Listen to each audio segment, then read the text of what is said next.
Hello and welcome to a new video. So this video is on planning considerations for those people that are recently divorced.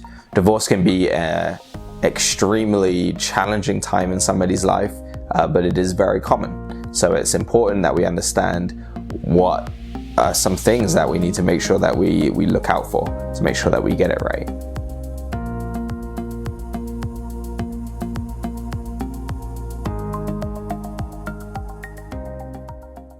So first of all, power of attorneys. So power of attorneys are a document that enables somebody else to act on your behalf for your financial affairs. And when you're married, this person would very likely be your spouse. So you would just assume that your spouse would look after this type of thing if you was to become incapacitated. That's no longer the case. So it's important that if you did have your spouse, in Saskatchewan, divorce voids a power of attorney contract, but in other provinces it doesn't.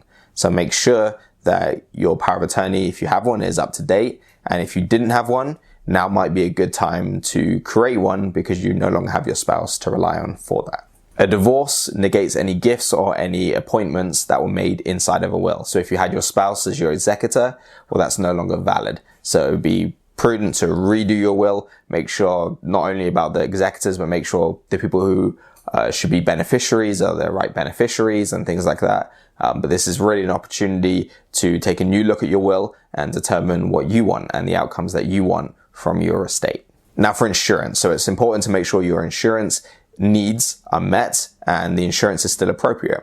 For example, let's say you did some estate planning and you had a joint last to die policy for taxes. So that's when the last one of you dies, you get the insurance money that pays for the taxes on, let's say, a cottage that's been in the family for generations or whatever it is.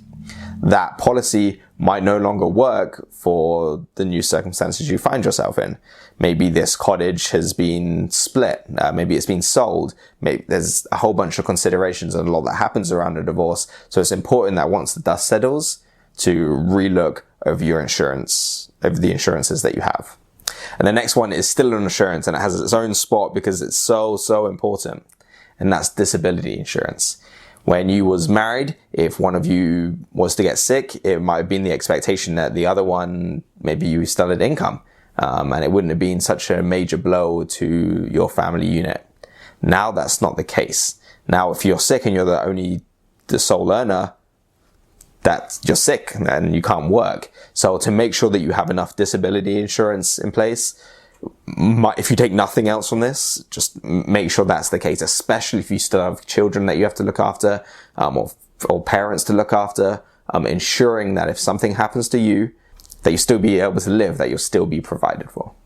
Beneficiary designations. So as a finance professional, oftentimes we recommend having a spouse as the beneficiary of registered plans. There are often tax benefits to having them set up that way. But now that you're divorced, that's no longer the case. So it'll be prudent to relook at all of the plans and all the investment accounts and things like that you have to ensure that the beneficiaries are who you want them to be.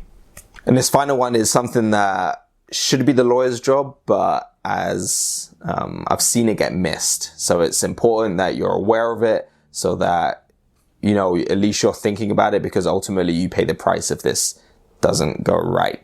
And that is when property is split, make sure it's done so on an after-tax basis. So a good example of that is, let's say I have a lake property that's worth $300,000, and I bought it for $200,000. And let's say I have a home also worth $300,000. Well, it might seem normal for you to just say, I'll take one and you take the other one. Whereas in this case, the home doesn't have any tax consequences on it, but the cottage does. So the cottage has $100,000 in capital gains that will have to be paid at some point when it's sold or whatever. And to make sure that these are balanced, that means that person A with the cottage ends up getting less than person B that gets to keep the house without any tax consequences. And this applies across the board. If you have stocks, bonds, whatever you have, if there is tax consequences on it, make sure that is kept forefront, top of mind when you're dividing property.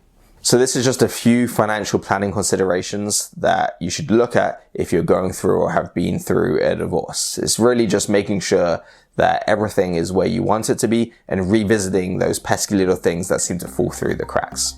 As always, if you have any questions, please feel free to reach out to me, and I'll catch you in the next one.